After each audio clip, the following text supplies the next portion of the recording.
Welcome to Caring Community with your host, Jay West. In this community, creative initiatives are welcome.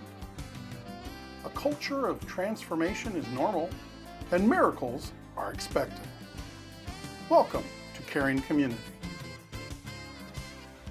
Hi, welcome to Caring Community, and I'm Jay West. It's good to have you here today. And my special guest, Lieutenant Governor Mike Foley. Jay, good to be with you. Yeah, how long have we known each other?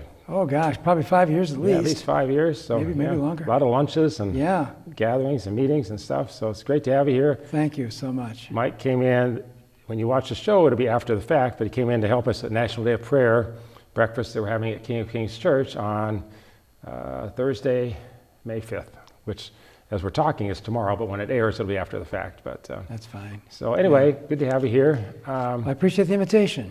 Yeah, so we were talking before the show about some things I already know about, but our guests, I think, would be interested in how you met your wife and how you got to Nebraska and where you were raised in D.C. and all that stuff. So you want to share some of that stuff? That's a fun topic for me. You know, I tell people in the shorthand, I say, I married my way into the state. Okay. Because I'm not a native Nebraskan. I'm actually from Rochester, New York. I went to college at the State University of New York, and then did a master's degree at Michigan State. And while at Michigan State, although I was studying business, working on an MBA degree. Michigan State, go Spartans. Go right? Spartans, okay. yeah.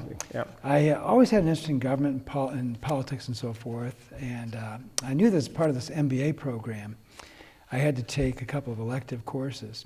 And so I went to the dean of the business school. I said, hey, instead of taking those 2 elective courses, what I'd really like to do is go off to Washington, D.C. for 1 semester, work as an intern to a member of Congress, learn a little bit more about government and politics and so forth, and then I'll come back and write a paper about it, and that will satisfy my electives. Well, I must have been a pretty good salesman that day, because the dean said, okay, you can go ahead and do that. So I got a taste of Washington. Right. And this was 1977, way back then, when Jimmy Carter was inaugurated president of the United States. I was just going to ask you, who was president then? I was there the day that Jimmy Carter was inaugurated president. What's interesting about that inaugural event was, after his swearing in, he walked from the U.S. Capitol all the way down Pennsylvania Avenue to the White House. Today, that would be unthinkable to allow a president of the United States to walk down Pennsylvania Avenue as part of an inaugural parade, but it was a different time then. Right. Anyway, that was 1977. I did a student internship, got a taste of Washington, loved it. You know, if I can just interrupt. Yeah. I went to the White House a couple of years ago, and I was talking to Secret Service guys outside as I came out. Yeah. And I was telling them, I said, years ago, they didn't have fences here. Yeah. There was no fences. Pennsylvania Avenue wasn't blocked off. Yeah. And the guy he was like startled. He said, you're kidding. Yeah. He was so young. I said, they don't teach you that? He said, no, they never taught us that. Oh, so, yeah. It's a amazing. Different era then. Yeah. Well, I after that internship, I went back to school, finished my degree, and then immediately moved to Washington, D.C. And I said to myself, I'm going to live in Washington, D.C. the rest of my life. And famous last words. Well, I did work in Washington, D.C. for about 20 years. But along the way, while in Washington, D.C., I got involved as a volunteer for a group called the March for Life. They put on the big annual march every year. Right. Prayerful presence in defense of unborn children. And after the March for Life, there's a big pro-life banquet. And people come in from all over the country and sit down at this banquet. And I was at the door as a volunteer selling tickets to this pro-life banquet. And a group of Nebraskans came in. And I sold them their tickets, and I sold tickets to all the... You remember what the tickets cost in those days? They were about $40, $50 because it was a fundraising banquet, so they weren't cheap. Yeah. But anyway, sold those tickets, and then when I was done with that little volunteer activity, I looked across this ballroom. I needed a place to sit down for myself, and I saw that group of Nebraskans off the way, and there's a beautiful Nebraska farm girl sitting right there with an empty chair right next to her. I said, that chair's got my name on it. So I went right over there. I said, thank you, Lord. Mm-hmm. Sat down next to this beautiful Nebraska farm girl. We had a lovely dinner with the Nebraska group. And at the end of the evening, I said, well, it was so nice to be with you, and safe travels back to Nebraska, and maybe I'll see you again sometime. Right. Well, that evening, I started thinking more and more about this young lady that I'd met. I was really intrigued by her. So you got on the internet and checked her out, right? Well, there was no internet. This was 1985. Like, this is before Facebook. There was nothing. But what I did have was a shoebox full of receipts of those who had purchased tickets to this banquet. And I went through this box of receipts, and I found the group from Nebraska. And the tickets were actually purchased by an elderly lady who was part of the group. She lived out in Alliance, Nebraska. And I called her up few days later, and I said, Eleanor, I was at your banquet table the other night in Washington. And she goes, yes, I remember you. I said, oh, good. And I said, there was a young lady sitting next to me. I know her name was Susan, but I don't know her last name. She goes, I know exactly who you're talking about. I said, well, could I have her address and her last name? Mm-hmm. So I wrote a letter to Susan in Nebraska, and the Pony Express got that letter out to Susan in Nebraska, and sure enough, she wrote back to me, and we had this long-distance romance, if you will, that went on for a while. And she came back to the March for Life 1 year later. Really? And that was the next time that I saw her. I was, 1 year between meetings. That's a really long romance, It is, So yeah. ultimately, in my job in Washington, I did a lot of traveling. In those days, the airlines were very permissive about letting you add another city to your itinerary. It wouldn't cost much. So I took all these trips, part of my job, and I'd take little detours to Lincoln, Nebraska. So I get to meet this young lady more often. Did you call her at all the first year? Yeah, in those days, long-distance phone calls cost real they money. were a lot of money, yeah. Yeah, so this was getting no expensive. cell phones, yeah. Yeah, right. Depending on when you called, if you called during the day versus Yeah. at night versus after 11 o'clock at night, Yeah. Well, so. Susan is a nurse, and she worked at St. Elizabeth's Hospital in the intensive care unit in Lincoln. And finally, after this romance went on for 3 or 4 years, we decided we needed to live a little bit closer together. So she moved to Arlington, Virginia. I was living in D.C. She lived across the river from me in Arlington, Virginia. And when she moved out to D.C., of course, as a nurse, you're always in demand. You can. Why did she come to D.C.? Was it just for you? Yeah. Okay. We wanted just to nurture our relationship. Okay. So anyway, she went around local hospitals, and of course, they were all looking for nurses. I said, wait, if you're going to come and live in the Washington, D.C. area, you need to do something that's unique to Washington. So I called the White House. And I said, you guys need any nurses on your medical team? They said, no, it's all military people. We're good. Try the Capitol. I called the Capitol, and sure enough, there is an office of the attending physician to Congress. And he says, as a matter of fact, we have a vacancy right now. Send your friend over. Well, Susan went over, interviewed with the attending physician to Congress. He liked her right off the bat and said, you got the job. Wow. So it worked out really well. So there Susan was working on Capitol Hill in Washington. I was living in Washington. And our relationship obviously became much more. What were you doing? I was working for an association of state utility commissioners. Every state has a public service commission that regulates utility companies. And all these public service commissions from all around the country belong to our association. So I was doing that as professionally, and then I was doing some volunteer work in pro-life movement. Anyway, the relationship got very serious. We ultimately got married. Where'd you get married? At the Lincoln, cathedral, at the cathedral in Lincoln, Nebraska. Cathedral of the Risen Christ in Lincoln, Nebraska. Was she also She was Catholic as well. She was Catholic as Yeah, well? yeah. So I know your faith is extremely important to you. Very important to me, And yeah. we've shared that before. We can Yes, talk about that a yes. little bit, but yeah. So there we were in Washington, D.C. as a young married couple, started our family. 3 of our children were born in D.C. When our oldest child was getting ready to go into school, all of a sudden D.C. looked really different. It wasn't a very family-friendly town. Right. And the schools weren't that good, and a lot of complications for family life in Washington. In fact, I'll tell you this one quick story. We lived in a high-rise building in downtown Washington. And one day, Sunday, had a glass enclosed balconies. And the kids used to play out on this balcony. They had all their toys were out there and everything. Right. One Sunday morning, we woke up to the sound of breaking glass. I thought, oh my goodness, what's going on out there? So I raced out there. The kids were safely in their beds. But the glass was broken, and there was a bullet laying on the floor of our balcony. Really? A stray bullet had come in. We called the D.C. Police Department. They came over and said, hey, it's a stray bullet. It wasn't aimed at, don't worry about it, no big deal. No big deal. So they took a report. My kids are here. What do you mean, no big deal? What if it had come through the window? And my one regret from that whole episode is that I didn't ask for the bullet. It would have been a great souvenir to have that bullet from my days in Washington. But after that, I said, we got to get out of here. We can't live in downtown Washington. Well, by then, I had been to Nebraska many times as a visitor to visit her family for holidays and so forth. Right. I had a feel for what Nebraska was all about. I thought, that'd be a great place to raise kids. Yeah. So 25 years ago, roughly, we moved to Nebraska. So how old were your kids when you moved here? Do you remember? They were like 5, 3, and 1, something like that. Real little kids. Right.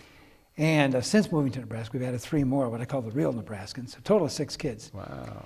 And there's been no looking back. What a great place to raise kids. Nebraska's been so good to me and my family. And after moving out here, I got involved in politics, ran for state legislature. That worked out pretty well. ran for state auditor, got elected to that. Ran for governor. That didn't go so well. I lost that election. It was 8 years ago. I threw my vote your way. I can't believe you lost. Thanks. You're the guy who voted for me. Yeah. No, there was at least two. Your wife voted for you. Yeah, you there voted you for me. There's three. Yeah, I know. 3 votes, yeah. Well, anyway, it was a good experience despite losing. But Pete Ricketts, who won the office, ultimately asked me to be his lieutenant governor. You can't run for lieutenant governor, you have to be picked. Right. So I've served with Governor Ricketts for the past 8 years. And as I recall, there's no term limits on lieutenant governor. That's correct. There is on the governor. There is on the governor, but not on lieutenant governor. Yeah. So anyway, that's kind of my path. You could be a perpetual lieutenant governor for... Well, that'd be all right. until you're elected vice president or something. Yeah, something like that. So anyway, it's been a great experience raising my kids in Nebraska, getting involved in politics in Nebraska, and met some wonderful people like yourself, Jay, and as I said, it's been no looking back. Back in the day, I thought I was going to live in Washington, D.C. the rest of my life, and God has other plans, and He uprooted me and brought me to Nebraska, and I'm so grateful to Him for doing that, because it's just a wonderful, wonderful state. Good, humble, hardworking people, the salt of the earth, and I just love it here. I'm in my 22nd year here, and I would never. I spent the first 20 years of my life in California. I thought I'd never leave California. Yeah. And I left, but I've been at multiple places. This is the longest we've lived in one area. But I love Nebraska. Nebraska's home. Same for me. I grew up in Rochester, New York, but this is the longest place I've ever lived now. Now, Rochester to Omaha is like going from really cold to a little bit warmer. But I'm from San Diego. San Diego to Omaha is like going from really warm beach, palm trees that was a culture shock for you. Yeah, major culture shock, yeah. But anyway, good place to be. I love being here. So yeah. You want to talk about any pro-life stuff? Well, that's a core issue for me. That's a bread and butter issue for me. My feeling is if we don't get this right, we're going to lose our country.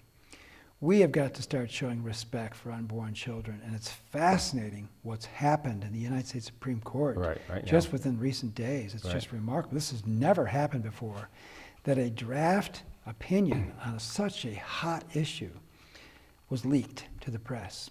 And we see what some of the justices, presumably a majority of the justices, are working on a draft that says very directly, we're going to overturn Roe versus Wade, which in effect will take this hot button issue and toss that ball right back into the court of the states. Right. And the state legislatures will have to grapple with this question of, to what extent do we want to protect the lives of unborn children? Right. So it's just an extraordinary turn of events that I never thought I would see the day. And I know you and I met with former Governor Sam Brownback. Yeah. And he was one of the first ones, maybe not the first one, but one of the first ones had a heartbeat bill. Yeah. And different things like that as well. Yeah. He's a really good friend. And former Governor Sam Brownback of Kansas is a tremendous champion for the pro-life movement. I've always admired him. It's been kind of a personal hero to me. So I enjoyed meeting him that day. And thank you for I didn't setting say for it that. up. It was one of those just, hey, I knew him. You wanted to meet him. It worked out good because he didn't get to come to my wife's funeral. He wanted to come up and spend a day anyway. So just a wonderful man. Yeah. But the pro-life issue is really a core issue for me. And when I served in the legislature, I offered a number of pro-life bills, and we were able to get some things done. And makes a little bit of progress, a little here and there, but more needs to be done. Now there's talk. It's not official yet, but there's a lot of talk about once the Supreme Court finalizes that abortion case and issues their opinion, then maybe the Nebraska legislature will go back into a special session to address the issue to see if we can get more protection for unborn children. We'll see where that all goes. Because we're still lacking some protection. We really are. Here in we the really areas, are. Nebraska has a statute on the books that limits abortions after the 20th week, but many states are much more aggressive than that and give much more protection for the unborn. Right. So there's a lot yet to be decided on all of this, but that issue is not going to go away. It'll be with us for a while yet, and it needs to be, because we need to get this right. Right. And it's a tough issue. We're what? I think we are in our 50th year of Roe versus Wade, or 49 years of Roe v. Wade, and I got involved in the pro-life movement. Almost 30 some years ago, and to think that we're almost on the cusp of overturning Roe v. Wade. It's taken a long time. Right. But that would be a tremendous step forward for our movement, and we're pretty excited about it. And I don't know how to, if it were overturned, and then let's just say Supreme Court justices changed 10 years from now, could it go back? It could. It could. You never know what the court would do. Yeah. It's not likely that they would do that, but it's possible Yeah. that a future court could flip it around the other way again. It's always interesting how a state can make a law and a federal judge in another state can overturn it. Well, that's it, And it's because, like- the genesis of Roe v. Wade was in 1973. Every state, virtually every single state, had laws on the books giving legal protection for unborn children. And the Supreme Court just swatted that all down with one decision, Roe versus Wade, that one case knocked down all those state laws, Right. including Nebraska's, obviously, Right, that gave protection, and just threw open the doors wide to permissive abortion. right.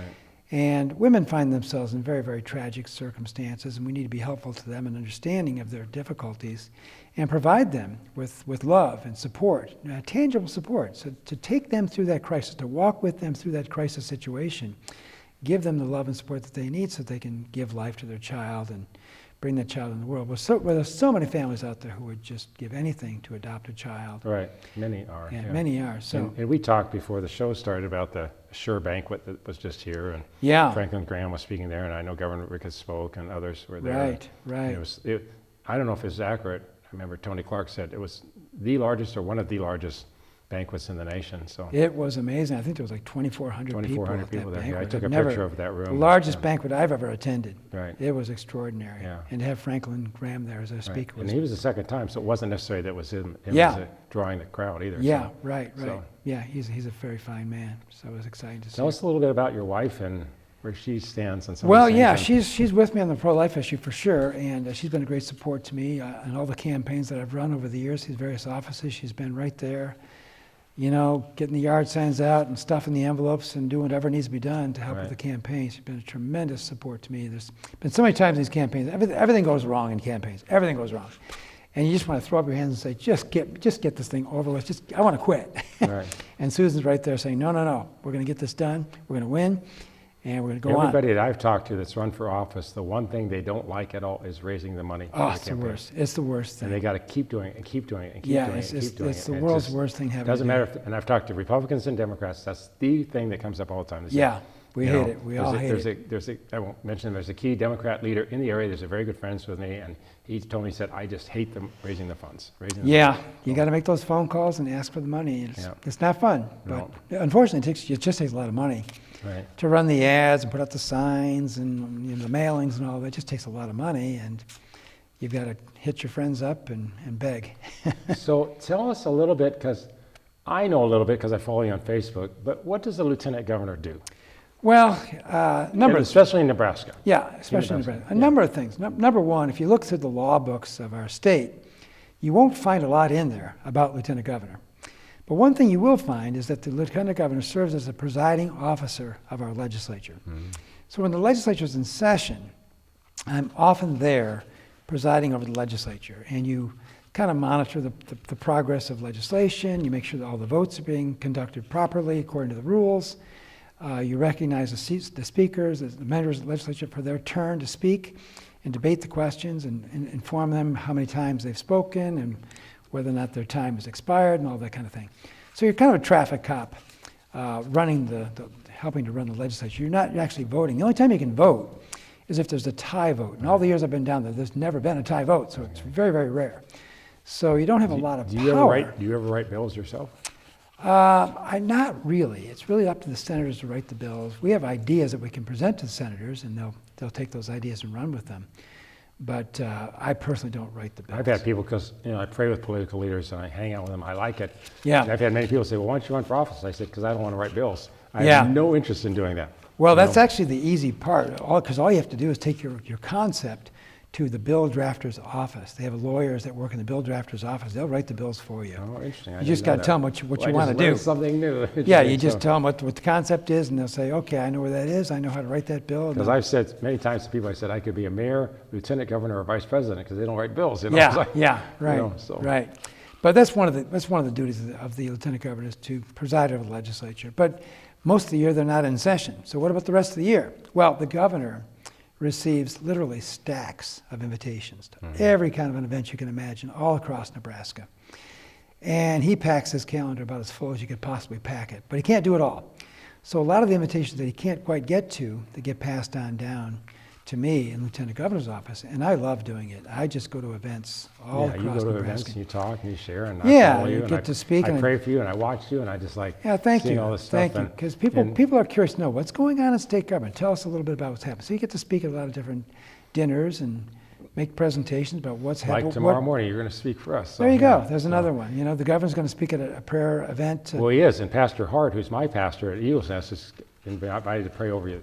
Governor Ricketts tomorrow. Oh, good. He's going to be at that event in the morning. Ah, very nice. Yeah, very nice. so, He'll be speaking at an event in Lincoln. I'll be speaking here in the Omaha area at your church, and I'm honored to do that. Yeah. And I was talking to Hal Dobb tonight. You know Hal. Yeah, sure. And everybody Hal knows was the Hal. former mayor of Omaha and a congressman. And yeah. He has a speaking engagement in the morning too, so he's not going to be at our event. But, okay. Okay. So anyway, I just Hal's a I called him. I wonderful said, guy. I haven't heard from you. Are you coming? He said, no, I can't come. So anyway. Yeah, Hal's a wonderful guy. Everybody in politics knows Hal Dobb. Yeah, everybody knows Hal Dobb. Yeah.